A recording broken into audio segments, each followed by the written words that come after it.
봄비가 내리는 이날 또 저희를 불러주셔서 너무 감사합니다. 주님 앞에 섭니다. 잠시 세상을 잊어버리고 방향을 제시하고 우리를 이끌어 가신 주님 품에 안겨서 내가 보는 세상이 아니라 주님이 보는 세상을 함께 보고자 이 자리에 앉았습니다. 사랑 많으신 주님, 오늘도 우리의 많은 짐들을 벗겨주시고 당신의 사랑이 가득 찬 짐으로 바꿔주셔서 당신으로 힘을 내어 이 캠코 생활이 힘들지 않도록, 이 캠코 생활이 오히려 소망과 희망이 더욱더 주어지는 시간이 되어지도록 오늘 예배 가운데 우리 사랑하는 신우의 지체들 만져주시고 채워주셔서 하나님으로 다시 한번 회복되는 귀한 시간 허락하여 주시옵소서. 주님께서 오늘 또 촉촉한 단비처럼 우리 마음에 성령의 단비를 주실 것을 믿사오며 살아계신 예수님의 이름으로 기도합니다. 아멘. 예, 저희가 저번 주에 이제 예수님께서 고초를 당하는 내용까지 좀 살펴봤고요. 드디어 이제 신문장에 들어가는 이야기를 살펴봅니다. 참 무거운 얘기죠. 그러나 무거운 얘기지만 오늘은 우리는 포커스를 예수님이 아니라 빌라도에 좀 맞춰서 우리 신앙을 조금 점검해 보고 싶습니다. 드디어 날이 밝았습니다. 그리고 산헤드린 공회에서 신문을 받으셨던 예수님께서는 그들이 예수님을 사형할 권한이 없는 상황이라 당시 유대인들은 사람을 사형할 수는 없었거든요. 로마 식민지 지배를 받고 있었기 때문에. 그래서 이제 본디오 빌라도에게 찾아갑니다. 그리고 목적은 딱 하나죠. 이 예수를 죽여달라. 십자가형을 저해달라라고 찾아가게 됩니다. 그러면서 이제 오늘 빌라도가 예수님과 만난 장면에서 여러 가지 고분분투하는 이야기가 전개됩니다. 여러분은 본디오 빌라도에 대해서 한 번쯤 생각해 보셨습니까? 실제로 저희가 매일 교회에 가시면 사도신경을 아마 선포하실 건데 사도신경에 그 이름이 나오지 않습니까? 본디오 빌라도로 인하여 고난을 받으사. 그래서 예수님 이후로 그리고 사도신경이 형성된 다음부터는 이 본디오 빌라도는 매주일 십자가에 못 박히는 인물입니다. 아마 저주받은 인물, 아마 그 이름만큼 많이 거론된 인물이 있겠습니까? 매주 거론되는 인물입니다. 그러나 정말 본디오 빌라도라는 인물이 이렇게까지 조리돌림을 당할 정도로 잘못했을까라고 질문하면 성경 안에서 살펴볼 때 참 중의적입니다. 고생을 좀 하거든요. 예수님 어떻게 하든 좀 풀어주고 싶어 하는 모습도 좀 나오기도 하고 자충우도로 하는 모습이 좀 나오기 때문에 사람들이 이렇게까지 빌라도를 조롱해야 될까? 그리고 그가 정말 예수님을 십자가에 못 박는데 1등 공신인 양 얘기하는 게 맞는가라는 질문을 많이 가져봅니다. 그러다 보니까 실제로 외경 가운데 이제 베드로 복음이라든지 빌라도의 행전 이런 게 있습니다. 외경은 말 그대로 그냥 외경입니다. 그래서 정경이 아니기 때문에 우리가 인정하지 않지만 그런 경들이 좀 있습니다. 이 내용들을 보면은 베드로 복음에서도 빌라도가 예수님을 동정해서 예수님 지키고 싶어가지고 막 군대를 보냈다는 얘기도 있고요.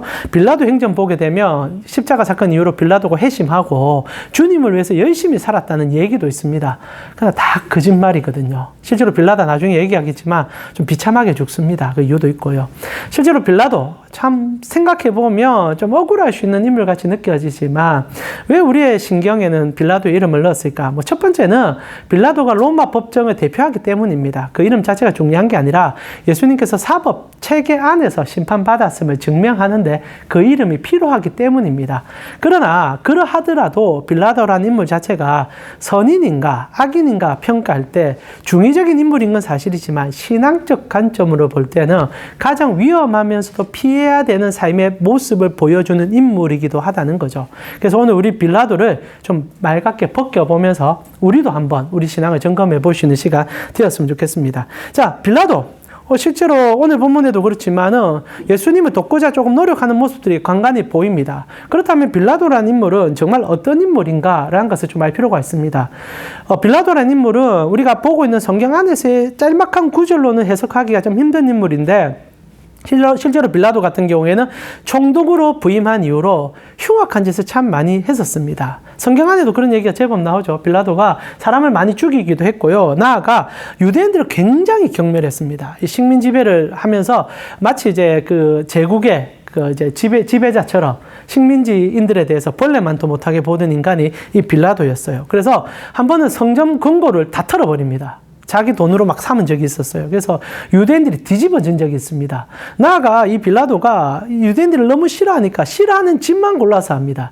얼마 전에 이제 지금 우리 스타벅스 또 불매운동 시작될 것 같은데 참 왜 그런 생각을 하는지 모르겠습니다. 5.18이라는 그 가슴 아픈 민주화 운동을 가지고 희롱하고 희화하는 사람들이 여전히 있긴 하지만은 왜 기업 총수가 그래도 돈을 생각하는 인물이 왜 그렇게 어리석은 행동을 할까는 모르겠는데 실제로 그런 짓들을 자기 카타르시스로 해서 하는 사람들이 있지 않습니까? 빌라도가 그런 인물이었습니다. 빌라도가 한 번은 예루살렘 딱 중앙에 황제의 형상을 담은 깃발을 확 꽂아 놓습니다. 우상숭배죠. 유대인들에게는 그거 굉장히 조심하고 있는데도 꽉 꼽아놓고 황제를 막 숭배하기 시작했습니다. 그래서 유대인들 가운데 폭동이 한번 일어난 적도 있었습니다. 빌라도는요, 정말 잔인한 인물이고 강교하고 자기 이권만 생각하는 인물이라고 역사 속에서 증명되어지고 있습니다. 다만 오늘 본문에 등장할 때는 빌라도가 매우 좀 공평한 것 같고 예수님을 위해서 힘써주는 것 같이 보여지긴 하지만 내면에 실제로 들어가면 참 잔인한 인간이고 정말로 우리가 따라야 되지 말아야 될 인물로 보여진다는 거죠. 자, 오늘 예수님께서 제일 먼저 예수님과 대화를 나눌 때, 빌라도가 예수님과 대화를 나눌 때 질문이 이랍니다. 2절에 보니까 네가 유대인의 왕이냐? 첫 신문이 그렇습니다. 네가 유대인의 왕이냐? 이 질문은 굉장히 중요한 질문이죠. 실제로 유대인들이 예수님을 십자가에 못 박아달라고 빌라도를 찾아왔을 때 빌라도는 무시할 수 있습니다. 근데 무시하지 못하는 제목이 있었다는 거죠. 이게 반란죄였다는 겁니다. 그러니까 종교 지도자들이 예수님을 데려와서 다른 제목을 얘기하지 않고 스스로 왕이라 칭하며 로마를 전복하려고 하는 반란 세력이라는 명목을 갖고 온 겁니다. 그래서 빌라도가 피할 수가 없는 거예요, 이 재판은. 반란죄는 피할 수가 없는 일이니까요. 그래서 예수께 첫 질문이 그겁니다. 네가 유대인의 왕이냐? 자, 여기서부터 참 재밌는 이야기가 시작됩니다. 예수님이 답을 하시는데 오늘 여러분과 함께 있는 마가복음에는 내 말이 옳다라고 인정하는 이야기로 진행이 됩니다. 자, 그러면 예수님께서 내가 반란자다, 내가 왕이다 라고 얘기하면 빌라도는 당연히 예수님을 죽여야 합니다. 근데 빌라도가 예수님을 안 죽이려고 하고 고민을 한다는 거죠. 실제로 예수님이 하셨던 얘기는 네 말이 옳다는 얘기가 아니었습니다. 이 번역이 조금 잘못됐는데요. 실제로 마가복음에 나오는 이 원문을 좀 보게 되면은 딱 두 단어로 되어 있습니다. 시레게이스라는 단어로 되어 있어요. 시레게이스. 이 말을 직역하게 되면 네가 말했다라는 뜻입니다. 그래서 다른 복음서를 보게 되면 네가 말했다라는 표현으로 쓰기도 합니다. 근데 마가복음을 왜 이렇게 번역을 했는지 모르겠지만 네 말이 옳다라는 의역도 너무 큰 의역을 해버리는 바람에 마치 예수님께서 그들이 말하는 왕인 것을 표현하는 식이 묘사가 되어버렸다는 거죠. 실제로 공동번역, 우리 가톨릭하고 우리 개혁교회가 같이 번역한 이 공동번역을 보게 되면 내용을 조금 더 정확하게 번역을 했습니다. 제가 한번 읽어드릴게요. 빌라도는 예수께 네가 유대인의 왕인가 하고 물었다. 예수께서는 그것이 내 말이다 하고 대답하셨다. 예수님은 한 번도 자신이 인간들의 왕이라고 표현한 적이 없습니다. 내가 유대인의 왕이라고 표현한 적이 없어요. 다만 주님께서는 네가 한 말이다. 그리고 그들이 한 말이다라고 중의적 표현을 쓴 것뿐입니다. 근데 이 말이 참 묘하죠. 맞는 것도 아니고 맞지 않는 것도 아닌 겁니다. 어떻게 생각해보면 네가 그래 말했으니까 맞을 수도 있다. 근데 이거는 네 말일 뿐이야 라고 얘기하듯이 딱 두 단어로 그건 네 말이야 라고 던졌다는 겁니다. 실제로 이때 예수님께서 어떤 얘기를 했냐는 것은 이 마가복음, 공간복음 가지고는 파악이 안 됩니다. 그래서 요한복음 18장으로 넘어가면 이 빌라도와 예수님의 대화가 제법 길게 묘사가 되어 있습니다. 제가 한번 읽어드릴게요. 18장 36절부터입니다. 이제 빌라도가 질문하죠. 네가 왕이냐? 그래서 예수님께서 대답하시되 내 나라는 이 세상에 속한 것이 아니라 만일 내 나라가 이 세상에 속한 것이었더라면 내 종들이 싸워 나로 유대인들에게 넘겨지지 않게 하였으리라. 이제 내 나라는 여기에 속한 것이 아니다 라고 얘기합니다. 그리고 빌라도가 묻죠. 빌라도가 이르되 그러면 네가 왕이 아니냐? 예수께서 대답하시되 내 말과 같이 내가 왕이다. 내가 이를 위하여 태어났으며 이를 위하여 세상에 왔나니 곧 진리에 대하여 증언하려 함이로다. 무릇 진리에 속한 자는 내 음성을 듣는다. 나는 진리의 왕이고 진리라는 나라의 왕이다. 즉 하늘나라의 왕이시다. 이 얘기를 하고 있는 겁니다. 그러니까 이제 마가복음도 그렇고 공간복음도 이걸 중의적으로 표현한 거예요. 예수님은 모든 것을 부정한 건 아닙니다. 그분은 왕이신 것이 맞아요. 그러나 그들이 얘기하는 정치적인 메시아는 아니었다는 얘기를 하셨다는 거죠. 자, 여기서 빌라도가 이 얘기가 진행될 때 예수님께서 무엇을 얘기한지 몰랐느냐라고 질문하면 아니다라는 거죠. 빌라도는 똑똑한 사람입니다. 총독까지 갈 사람이에요. 알아들었습니다. 지금 예수님께서 잡혀온 이유가 이 종교적인 문제일 뿐 아니라 대제사장의 시기와 질투임을 꿰뚫었고, 실제로 예수님은 반역이나 반란을 일으킬 인물이 아니라 종교적 철학자에 불과하다는 사실을 명확하게 인식했어요. 이제 빌라도 눈앞에는 예수는 죄인이 아닙니다. 공상을 꿈꾸고 있는 하나의 철학자에 불과해요. 아니면 종교쟁이에 불과해요. 광신자에 불과해요. 그래서 이는 아무 힘도 없을 뿐 아니라 어떤 군사적 행위도 할 인물이 아닌 것을 너무 명확하게 깨달았습니다. 자, 그럼 여러분 어떻게 해야 됩니까? 여러분이 공명정대한 로마 법정에 서 있는 빌라도라며 명확하게 그 사실이 밝혀졌을 때 보내줘야죠. 보내줘야죠. 그게 정확한 일 아니겠습니까? 근데 빌라도는 그리하지 않습니다. 여기서부터 교묘한 그의 인생 철학이 등장하고요. 우리가 많이 쏟는 우리 인생의 철학이 등장합니다. 빌라도는 진리에 관심이 없는 인물이었습니다. 진리가 무엇이냐라고 물을 때 그에게는 진리라는 것은 아무 가치가 없는 거예요. 그에게 진리는 이해의 타산 그리고 자기의 필요성에 의한 답밖에 없었습니다. 이런 거죠. 네가 나한테 도움이 되느냐? 그게 곧 진리인 인물이 빌라도였던 겁니다.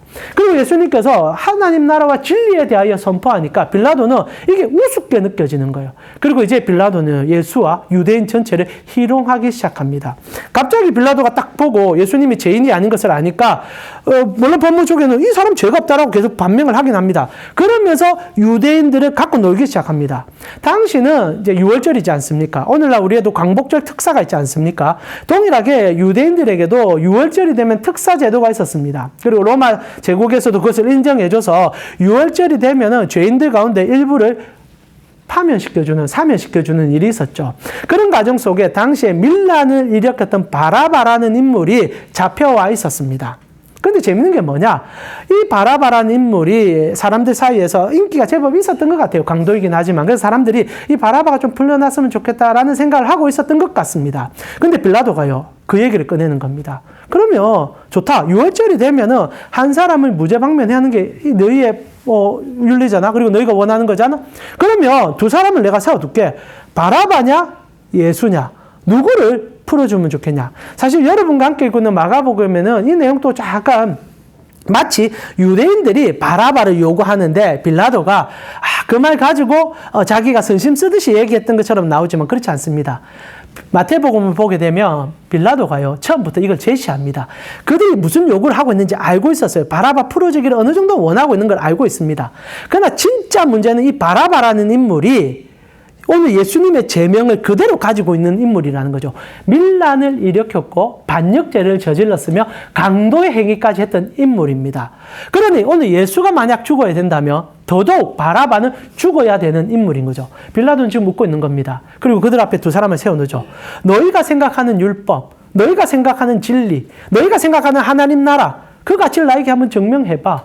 지금 죄 없는 예수냐? 아니면 진짜 너희가 말하는 그 죄를 지은 바라바냐? 선택해. 딱 얘기하는 겁니다. 종교인들은 이미 눈이 돌아가 있죠. 그리고 그 돌아가 있는 눈을 빌라도가 몰랐겠습니까? 그들은 바라바를 선택합니다. 그리고 바라바를 풀어달라 하고 예수를 죽여달라고 얘기하죠. 철저하게 빌라도는 자기의 이권을 위하여 사람들을 이용하고 웃으며 비웃으며 자기의 기쁨을 위해서 살아가는 인생이었다는 거죠. 이런 빌라도가 어떻게 우리 안에서 이해가 되어지고 용서받을 인물이 되어지고 그리고 어떻게 때로는 칭찬받을 만한 인물이 될 수 있겠습니까? 빌라도는요, 세의에 타입하는 인물이었습니다. 이해를 하되 그가 생각하는 삶 속에서는 모든 것을 진리 중심으로 가는 인물이었다는 거죠. 그래서 요한복음 18장에 빌라도와 예수님의 마지막 대화가 정점을 찍습니다. 우리가 마가복음엔 그런 표현이 안 나오지만 마지막에 빌라도가 예수님께 딱 예수님을 그 이제 재판장에 탁 넘겨주면서 십자가형을 처하기 전에 예수께 딱 한 가지 질문합니다. 진리가 뭐냐? 라고 예수님께 묻고 갑니다. 18장 38절에 보니까 진리가 무엇이냐? 라고 그 대답이 끝나요. 여러분, 빌라도가 진짜 진리가 궁금해서 물었다 생각합니까? 아니요. 비웃는 거죠. 네가 생각하는 그 진리의 나라, 그게 어느 정도 힘이 있는데 네가 추구하는 그 삶의 진리, 그게 무슨 힘이 있는데? 실제로 나는 너를 죽이기도 하고 살릴 수 있는 막강한 권력을 쥐었어. 이런 권력 앞에 그 진리라는 거 아무짝에 쓸모없는 거야. 라고 얘기하는 빌라도의 모습이 마지막으로 기록되어 있죠. 오늘날 우리가 살아가는 삶은요, 모두 다 자기 이익을 위해서 움직입니다. 자본주의는요, 자본이 움직이지 않으면 사람을 움직일 수가 없습니다. 자본이 있는 것에 사람이 가지요. 그러다 보니까 진리가 사라진 세상입니다. 아무리 생각해도 진리라는 것은 나에게 필요한 것이 진리지, 마땅하게 온전하게 인정할 진리라는 것은 세상에 사라져가는 것이 오늘날 세상 아닙니까? 그런 과정 속에 빌라도라는 인물은 정형적으로 우리가 살아가는 삶의 패턴을 보여주는 인물입니다. 자기가 가진 것을 휘두르고 자기가 누릴 수 있는 것으로 힘을 행사하면서 진리마저도 무시하는 인생. 그러나 세상이 다 그렇다 하더라도 믿음의 자녀는 그래서는 안 되겠지요. 여러분에게 진리는 무엇입니까? 여러분에게 예수님은 어떤 분이십니까? 오늘날 많은 우리의 신앙이 타협을 하되 너무나 쉽게 하는 모습을 보여주고 있지 않는가 질문케 됩니다. 빌라도의 모습을 우리가 욕하기 전에 우리 또한 그렇지 않습니까? 내 입에 달면 삼키고 내 입에 쓰면 뱉는 신앙인들, 그리스도마저도 진리를 따르면서도 우리가 당하는 이 직장생활이나 삶의 터전 안에서 나의 재정적인 어려움이나 나에게 조금이라도 피해를 준다며 진리마저도 때로는 타협하고 때로는 버릴 수 있는 우리의 때로는 안타까운 모습들. 빌라도를 욕할 수 있는 사람은 이 세상에 아무도 없는 것 같습니다. 그러나 안타깝게도 이런 상황 속에서 결국 예수님께서 십자가에 못 박혀 죽으심으로 진리가 무엇인지를 우리에게 보여주고 있다는 거죠. 사랑 우리 캠코 선교회 지체 여러분, 여러분은 진리를 수호하고 진리를 따르는 분이 되어주셨으면 좋겠습니다. 하나님의 말씀에 가라고 할 때 가시고 하나님이 서라고 할 때 설 수 있는 용기가 있었으면 좋겠습니다. 나에게 이익이 되냐 안 되냐를 묻지 마시고 주님이 기뻐하시냐, 진리가 그곳에 있느냐를 묻고 그것으로 여러분이 움직였으면 좋겠습니다. 근데 그게 너무 힘들잖아요. 사람들의 눈치와 회사의 분위기 때문에 안 되잖아요. 저는 참 재밌는 기억이 하나 있습니다. 정말 사소한 기억인데도 지금 곱씹어보면 그 시간이 너무나 귀하게 느껴지는 시간이 하나 있어요. 제가 학교 다닐 때 교양 수업으로 일본어 수업을 들었습니다. 여러분, 교양 수업은 좀 무시하는 수업 아닙니까? 그래서 보통 교양 수업 같은 경우는 선생님도 우리 교수님도 학생들하고 이렇게 잘 타협하기도 하고 어떻게 하면 점수를 좀 잘 주려고 하죠. 근데 그 교수님은 제가 신학교를 다녔으니까 나름 진리를 사랑하는 교수님이었습니다. 정말 신앙이 너무 좋으셨어요. 한번 우리 신학생들이 교수님하고 이렇게 수업 중에 축제 기간을 앞둔 한 주 전이었습니다. 그래서 교수님한테 욕을 했어요. 교수님, 그때도 기억이 납니다. 키가 작으시고 여성 선생님이셨는데 정말 땅땅한데 정말 믿음의 용장이었던 것 같아요. 우리가 요구를 했어요. 한 20, 30명 되는 학생들이, 선생님, 우리 이제 축제 준비해야 되는데 오늘 하루는 휴강합시다. 분위기에 휩싸인 거예요. 휴강하면 안 돼요. 그날 수업은 진행하고 사실 축제는 그 다음 주입니다. 그런데도 이미 분위기가 막 축제 분위기가 되니까 이 20명이 마음을 다 맞춘 거예요. 그래서 오늘은 무조건 휴강하자. 그리고 이제 쉽게 본 거죠. 교양 과목 교수가 하니까. 교수님한테 얘기했습니다. 교수님, 우리 좀 쉬고 싶습니다. 오늘 뭐 우리 휴가 이제 축제 앞두고 있으니까 하루 휴강해도 안 됩니까? 괜찮지 않습니까? 그러니까 교수님이 허허 웃는 거예요. 그러니까 계속 이제 웃음은 곧 긍정적 표현으로 이해하고 더 강하게 요구했습니다. 어떻게 하든 쉬고 싶었으니까. 1시간이라도 쉬고 싶었으니까. 한참만 실랑이를 벌이다가 계속 웃기만 하시는 거예요. 그러다 딱 인상을 바꾸고 교수님이 딱 한마디 하더라고요. 당신들이 목회를 하실 사람들입니까? 이 수업은 학교에서 정해진 수간이고 휴강을 하라는 얘기도 없는데 선학생들이 이걸 요구하면 되겠습니까? 저도 성도입니다. 우리 목사님 되실 분들 진리에 타협하지 않으셨으면 좋겠습니다. 이 수업하고 휴강하고 이게 연관된지 모르겠어요. 그런데 그날 얘기 듣고요, 너무 우리가 충격에 빠져가지고 교수님도 아무 말을 못해서, 왜냐면 부끄러운 거예요. 왜냐면 우리는 목회를 하고 싶어서 그 자리에 갔던 거예요. 근데 쉬고 싶은 것 또한 우리의 열망이었던 거죠. 괜찮았을 것 같아요. 그냥 지나갈 수 있는 수업이지만 저는 그날 교수님께서 우리 모두에게 하나님의 말씀을 들려준 것 같아요. 사소한 것 하나에서 진리가 타협됩니다. 편한 것 하나에서 하나님 나라가 타협되더라고요. 결국 빌라도는 어떻게 보면 우리에게 이렇게 살아가는 삶이라는 것이 참 좋은 삶인 것처럼 묘사해 줍니다. 근데 아십니까? 빌라도가 나중에 어떻게 죽는 줄 아십니까? 빌라도요, 참 비참하게 죽습니다. 빌라도요, 이렇게 살아가는 인생이었는데 나중에 사마리아에서 반란이 일어납니다. 그러니까 언제나 시의적절하게 타협하는 인생이었죠. 그야말로는 타협으로 해서 망하게 돼요. 사마리아에서 반란이 일어났다고 생각해서 강력하게 진압해서 많은 사람을 죽입니다. 근데 알고 보니까 이게 반란이 아니라 자기들 종교 잔치였어요. 그러니까 빌라도가 잘못 소식을 듣고 오해를 하게 본 거죠. 그러니까 어떻게 하든 황제에게 잘 보고 싶어서 어떻게 하든 강인하게 진압을 하다가 큰 실수 한번 하게 되므로 그날 낙오해버립니다. 그리고 로마 제국으로 압송당하는 과정 속에 자살해버려요. 이제 나의 모든 권력이 사라지니까. 여러분, 시에 적절하게 타협하는 인생에게는 그 시의 적절함이 사라지면요, 자기가 사라지는 거예요. 여러분, 우리가 왜 진리를 붙잡는 줄 아십니까? 안 죽으려고 잡는 거예요. 정말로 살아남기 위해서 잡는 거예요. 진리는 사라지지 않습니다. 그리스도의 나라는 없어지지 않아요.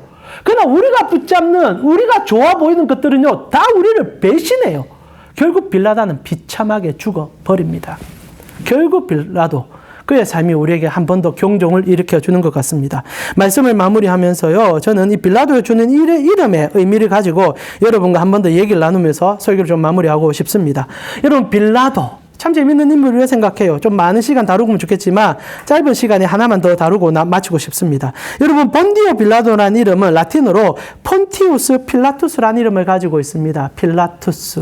여러분, 빌라도, 필라투스. 이 빌라도라는 뜻이 뭔지 혹시 생각해 보신 적 있으십니까? 저도 별로 관심이 없었어요. 설교 준비 안 하면 안 봅니다. 그러나 이 필라투스란 말은요, 투창을 나타내는 필륨의 확장어입니다. 그래서 창을 던진다는 의미를 갖고 있어요. 그러니까 아마 부모가 빌라도의 이름을 지어줄 때 너는 창을 확 던져서 세상을 막 이렇게 잡아내는 용맹한 용사가 되라. 그래 지어준 것 같습니다. 그래서 투창을 던지다라는 이름을 갖고 있는 인물로 빌라도를 이해해 주시면 돼요. 근데 성경에요, 창을 갖고 행동한 인물이 하나 더 있습니다. 이름 속에. 혹시 아십니까? 무두셀라. 여러분, 노아의 할아버지 무두셀라. 근데 무두셀라 이름은 창을 던지는 자가 아니라 창을 잡은 자라는 뜻을 갖고 있습니다. 참 재밌죠? 빌라도는 창을 던지는 자. 그런데 무두셀라는 창을 잡은 자. 저는 이게 신앙이라고 생각해요. 빌라도는요, 자기가 잡은 창을 가지고 휘두르는 인물입니다. 그리고 남을 찔러 죽이는 인물이에요. 그러나 신앙인들은 창을 잡아서 보호하고 지키는 자들 아닙니까? 무두셀라 같은 경우에 그의 아들인 에녹과 그리고 노아까지 그의 삶을 라멕과 노아까지 시간을 지내가면서 오로지 969세에 죽지 않습니까? 하나님이 그 자녀들에게 주신 명령을 지키기 위해서 살아왔던 인물입니다. 실제로 노아가 600세 될 때 무두셀라가 969세가 되죠. 그날 세상이 물로 심판받습니다. 하나님께서는 그 집안의 에녹 이후로 무두셀라를 통하여 이 무두셀라가 끝나는 그날, 삶이 끝나는 그날 내가 물로 심판하리라 메시지를 주셨습니다. 그리고 그 집안은 무두셀라와 라멕과 노아를 거쳐가면서 그 진리의 말씀을 수호하기 위하여 한 명이라도 더 구원하기 위해서 그 삶을 다 바쳤던 인물로 묘사되고 있습니다. 그리고 그는 정말 창을 잡고요, 세상에 거대한 심판이 오기 전까지 자기 목숨을 바쳐서 노아라는 손자를 제대로 키워내기 위해서 최선을 다한 인물이었다는 거죠. 아무도 알아주지 않았습니다. 아무도 기억해주지 않았습니다. 그러나 우리가 기억하죠. 어떻게 해요? 하나님이 기록해 주셨으니까. 투창을 던진 자는요, 비참하게 자기 생명을 끝냈지만 창을 잡은 자는 영원히 하나님 품에 기억되고 하나님 나라를 확장시키고 있죠. 저는 여러분이 어느 쪽에 설지는 여러분 스스로가 결단할 부분이지만 부탁드리고 싶습니다. 말씀의 진리를 수호하시고 그 말씀을 부여잡으심으로 세상이 주는 것이 아닌 하나님이 주는 것으로 여러분의 삶이 더욱더 풍성해지기를 기도할 뿐입니다. 이 시간 우리 한번 같이 기도할까요? 오늘날 사회처럼 이해타산을 가지고 세상을 평가하는 시대가 있었을까 싶을 정도로 신앙인마저도 내가 필요한 것으로 세상을 재단하는 시대인 것 같습니다. 그러나 성도는 필요성 때문에 움직이는 것이 아니라 진리로 움직이는 자들이요, 예수 그리스도 때문에 서 있는 자들입니다. 저는 너무 감사한 게 그 진리를 쫓아 오늘도 예배드리러 오셨지 않습니까? 그 진리를 삶으로 살아내십시오. 실수하기도 하고 넘어지기도 합니다. 그러나 창을 잡으시고 주님 말씀을 지켜내기 위해서 때로는 타협하지 마시고 주님이 진짜 주실 것을 기대하고 때로는 나의 것을 하나님 앞에 던져내고 세상 속에 던져낼 수 있는 우리가 되었으면 좋겠습니다. 이 시간 주님을 따르길 원합니다. 말씀을 따르길 원합니다. 말씀대로 살기를 원합니다. 함께 기도드리면서 주께 나아가겠습니다. 같이 한번 기도드리겠습니다. 하나님 감사합니다. 오늘도 우리 사랑하는 캔코 선교회 지체들과 함께 하나님 주의 말씀 앞에 우리가 섰습니다. 하나님 참 많이 요동칩니다. 이곳까지 오기 전까지 정말 창 던지는 자들이 끊임없이 나에게 던지고 세상을 향해 던지라 얘기하다가 그래도 그게 아니다 생각해서 이곳까지 진리를 듣기 위해 왔습니다. 하나님 이들의 발걸음이 얼마나 감사한 발걸음인지 오늘도 주님께서 기억하여 주시고 주님을 향하여 나아가는 자들에게 주님이 함께 하시는 그 사랑을 맛보일 수 있도록 오늘도 주님 붙잡아 주셔서 하나님으로 인하여 이겨내는 자들, 진리로 인하여 흔들리지 않는 자들, 그래서 영원한 생명이 나의 아버지 놀라운 생명값임을 알고 그 은혜로 살아가는 우리 캠코 선교의 지체들 되어지도록 인도하여 주시옵소서.